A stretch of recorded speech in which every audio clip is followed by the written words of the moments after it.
नमस्कार मित्रांनो, तुमच्यासाठी खूप मोठी धक्कादायक बातमी आहे. मोबाईलमुळे काय काय परिणाम होतात याच्यासाठी आज लोकमतमध्ये पाहू शकता तुम्ही. मोबाईलमुळे काय दुष्परिणाम होत आहेत त्याचे. हे बघा मोबाईलमुळे 50वी तास गाठतोय म्हणतोय लोकमत न्यूजपेपर. विसरभोळेपणा म्हणजे मोबाईलमुळे लवकरच तुम्हाला विसरभोळेपणा येण्याची दाट शक्यता आहे. खाण्यापिण्यासोबत सवयी ठरतात म्हणते कारणीभूत. पहा मित्रांनो, डिटेलमध्ये काय लिहिलं आहे याच्यामध्ये. पूर्वी 80 वर्षाचा टप्पा पार केल्यानंतर स्मृतिभ्रंशाचा आजार होत असल्याचे दिसायचे, परंतु आता नागरिक 50शीतच विसरभोळेपणा सतावू लागल्याच्या तक्रारी करू लागले आहेत म्हणते. हे लक्षात घेण्याची बाब आहे मित्रांनो. ही समस्या जाणवणारे रुग्ण आणि दिवसेंदिवस वाढू लागले आहे म्हणते. आणि याच्यासोबतच खाण्यापिण्यासोबत टी व्ही आणि मोबाईलची सवय याला कारणीभूत असल्याचे जाणकाराचे म्हणणे आहे. तर बघा मित्रांनो, आपण जेवण करताना मोबाईल वगैरे आणि टी व्ही बघतो, हे सवयी चांगल्या नाही आहेत, परंतु रुग्णांच्या नातेवाईकांच्या अडचणींमध्येही वाढ झाल्याचे दिसत आहेत म्हणते.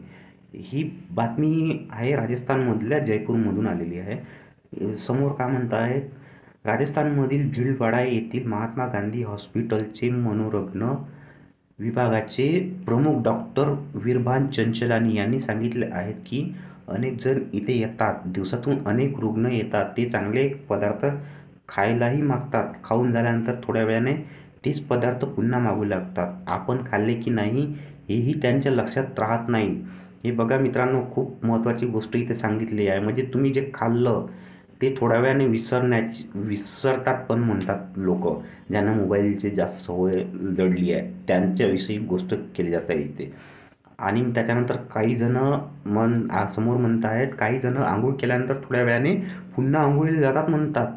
दैनंदिन जीवनाची रोजची कामेही त्यांच्या रक्षणात नसल्याचे समोर आले आहेत मित्रांनो. हे खूपच लक्ष देणारी गोष्ट आहे मित्रांनो. याला दुर्लक्ष करू नका तुम्ही. आणि समोर त्यांनी माहिती दिली आहे, आजाराचे विश्लेषण करण्यासाठी हॉस्पिटलच्या संशोधन विभागाने 500पेक्षा अधिक रुग्णांची माहिती घेतली. म्हणजे 500 लोकांवर याची टेस्ट करण्यात आली. त्याच्यानंतर हा निष्कर्ष काढला गेला आहे. आणि इथे डिटेल माहिती दिली आहेत की स्मृतिभ्रंश का होतो म्हणतात. त्याची कारणं दिली आहेत, ते आपण माहिती करूया. फळ आणि भाज्यांमध्ये मोठ्या प्रमाणात वापरलेली कीटकनाशक रसायने कारणीभूत आहेत म्हणतात. म्हणजे आज जे आपण भाजीपाला वगैरे खातो, बाजारातून आणतो, त्याच्यामध्ये खूप जास्त प्रमाणामध्ये औषधी वगैरे मिक्स केल्या जाते, कीटकनाशक रसायन मिक्स केल्या जाते. ते एक कारण दिलं आहे. दुसरं कारण LED बल्बचा प्रकाश, टी व्ही आणि मोबाईलचा अधिक वापर यामुळे विसरभोळेपणा प्रमाण वाढतो म्हणतात. आणि त्याच्यानंतर विटॅमिन B1, B6, B12चे प्रमाण कमी झालेल्यामध्ये ही लक्षणे मोठ्या प्रमाणात दिसतात म्हणतात. तर मित्रांनो, आपण याच्यासाठी एक काम करायला पाहिजे. ज्या फळांमध्ये भाज्यांमध्ये विटॅमिन B1, B6, B12चे हे प्रमाण जास्त आहे, ती फळे आपण किंवा भाजीपाला खायला हवा.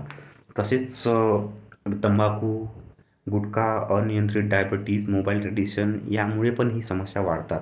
तर आपण आपल्या आरोग्याकडे जातीने लक्ष द्यायला पाहिजे. हे या न्यूजमधून आपल्याला माहिती पडतात.